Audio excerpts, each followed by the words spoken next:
Marco, maître du monde, c'est suffisamment grand et important comme projet? Je te réponds sérieusement, Marco. Il s'agit d'avoir un projet aux limites de nos capacités, qui nous oblige à nous surpasser. Et non d'un projet au-delà, loin au-delà de nos capacités. Plus spécifiquement, concernant cette notion de maître du monde, on peut se demander ce que cela peut représenter. Existe-t-il un maître de la France, par exemple? Le chef de l'État peut être vu comme étant le maître de la France, puisque ses décisions ont le pouvoir d'affecter des pans importants de la vie sociale et économique de la population. Les pouvoirs du chef de l'État sont des pouvoirs conventionnels, constitutionnels, et les modalités d'application de ces pouvoirs sont prédéfinies par la Constitution. Cependant, dans le même temps, en France, il y a des hommes extrêmement riches, dont la puissance financière est telle qu'ils ont le pouvoir de prendre des décisions dont la force d'impact dans certains secteurs de la société peut se comparer aisément aux décisions d'un ministre, voire aux décisions du chef de l'État. Si on y réfléchit bien, une partie importante du pouvoir du chef de l'État et du pouvoir des ministres vient de ce que, par constitution, ces pouvoirs disposent de la capacité de mobiliser des fonds publics. Donc beaucoup d'argent. C'est donc une question d'argent, en grande partie. Eh bien, un homme extrêmement riche a justement la capacité de mobiliser des montants d'argent très élevés. Ce qui lui donne en effet beaucoup de pouvoir. L'une des conséquences concrètes de cette situation, c'est que le président et les ministres ne peuvent pas faire comme si les hyper-riches n'existaient pas. Puisque les contre-décisions des hyper-riches ont le pouvoir de surclasser les décisions du président et des ministres. Pour bien comprendre ce point, il faut avoir à l'esprit qu'un hyper-riche, ce n'est pas seulement des centaines de millions d'euros ou des milliards d'euros en fortune personnelle. C'est aussi le fait d'être propriétaire de, ou grand actionnaire dans, nombre d'entreprises dont le poids économique est particulièrement important. Ce qui donne aux décisions des hyper-riches une qualité potentielle très élevée d'impact économique et social.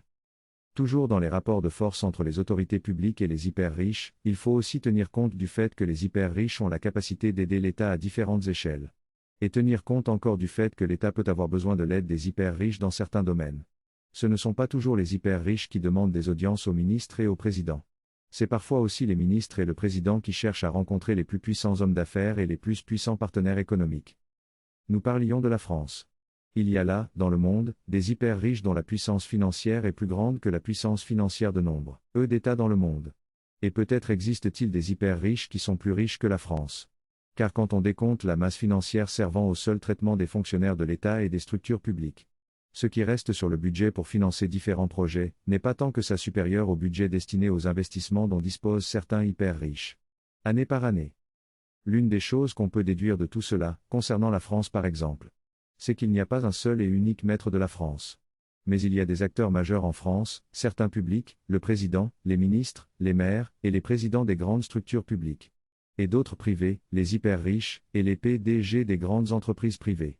On peut dire que le chef de l'État et les hyper-riches les plus puissants du pays, sont les maîtres de la France. Sans qu'aucun d'eux en particulier ne puisse être érigé en maître incontesté et incontestable de la France.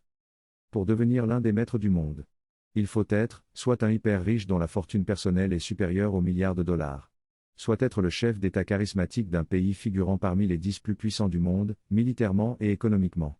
Il y a beaucoup d'hyper-riches milliardaires qui pèsent sur de grandes décisions internationales dans nombre de domaines, mais dont le public n'entend jamais parler.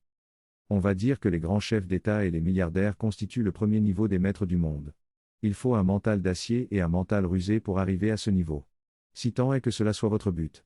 Car tout le monde n'a pas le projet de devenir chef d'État ou de devenir milliardaire. Il existe un second niveau des maîtres du monde, par rapport auquel les membres du premier niveau sont quasiment comme de simples marionnettes. Les maîtres du monde du second niveau ont le pouvoir de faire appliquer leurs décisions sans qu'aucun membre et sans qu'aucune coalition du premier niveau ne puisse empêcher quoi que ce soit. Et la plupart du temps ce sont les membres du premier niveau qui exécutent les ordres du second niveau. Le pouvoir des maîtres du monde du premier niveau est un pouvoir constitué de pouvoir politique et de pouvoir financier. Le second niveau n'appartient plus au paradigme physicaliste de lecture du monde. Il existe des groupes de puissants êtres éthériques, intéressés par l'idée d'avoir un contrôle total sur l'énergie vitale des humains physiques. Et ce contrôle total nécessite un contrôle total sur les paramètres socio-psychologiques qui conditionnent les humains physiques sur de grandes échelles. Et cela couvre un domaine très vaste d'action et d'opération. Une quantité très vaste de paramètres sociaux à manipuler de diverses manières. Ces groupes éthériques de super-prédateurs énergétiques, on peut réellement les caractériser ainsi, ont besoin d'utiliser des lèvres, premiers pour agir sur nombre de domaines de la société, afin d'obtenir et de stabiliser une humanité assujettie collectivement à leur pouvoir neuropsychique. Pour optimiser leurs activités, les groupes éthériques de super-prédateurs énergétiques se constituent des disciples humains à leur service immédiat. Et ils choisissent ces disciples parmi les membres du premier niveau des maîtres du monde. Ces personnes sont donc initiées aux grands secrets de la puissance dans ce monde. Et ces personnes constituent des cercles secrets qui sont réellement en contact avec les superprédateurs. Et ces cercles secrets exécutent les desseins et les ordres des superprédateurs. Le second niveau des maîtres du monde, ce sont les superprédateurs eux-mêmes. Leurs disciples humains les servent par obéissance et par intérêt, par obéissance, parce que les superprédateurs instaurent leur autorité par la terreur grâce à leur pouvoir neuropsychique proprement terrifiant. Par intérêt, parce que les superprédateurs donnent à leurs disciples humains des choses spéciales et précieuses. Depuis la totale sécurisation de leur pouvoir financier, jusqu'à certains pouvoirs mentaux particuliers, qui valent plus que tout l'or du monde.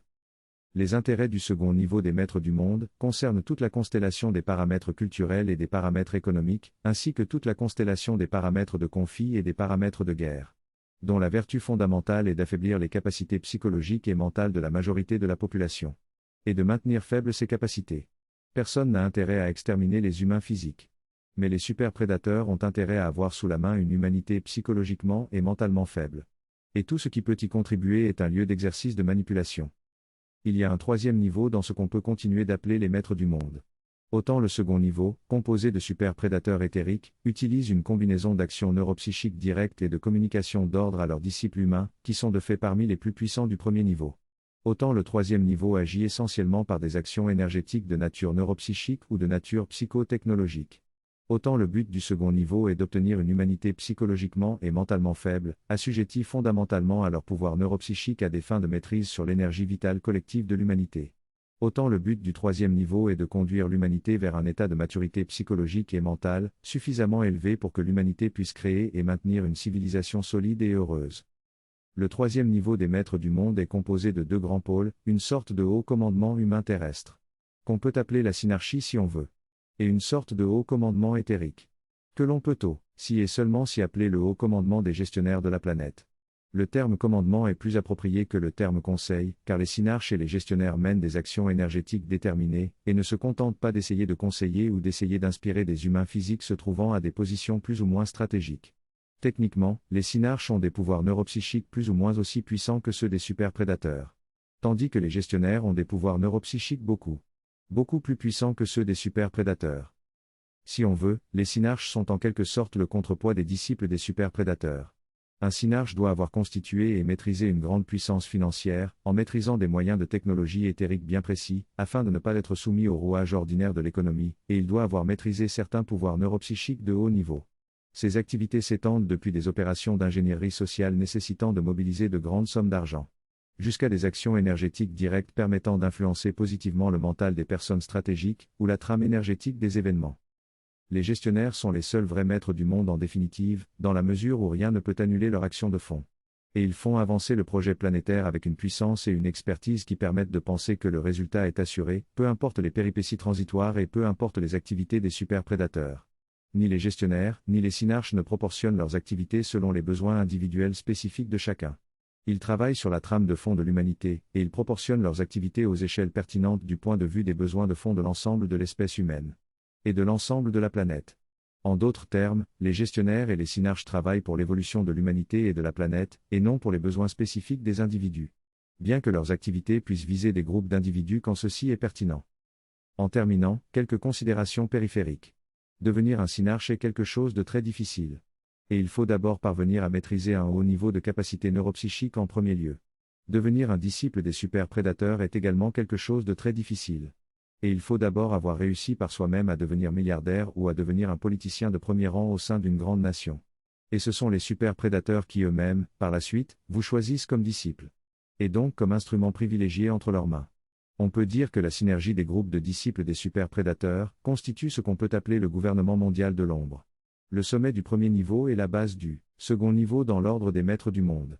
Le gouvernement mondial de l'ombre est composé de personnes de diverses nationalités, dont certaines sont plus riches à elles seules que des pays entiers. Et ultime remarque, parallèlement à toutes ces problématiques, il y a la question des êtres éthériques plus ou moins puissants, et des humains psychiques plus ou moins puissants, qui n'ont aucune visée par rapport à la planète et à l'humanité, et qui vont et viennent sans s'impliquer dans ces questions de dirigeance du monde, et qui travaillent à leurs propres intérêts qui ne sont pas en conflit avec les intérêts généraux de l'humanité.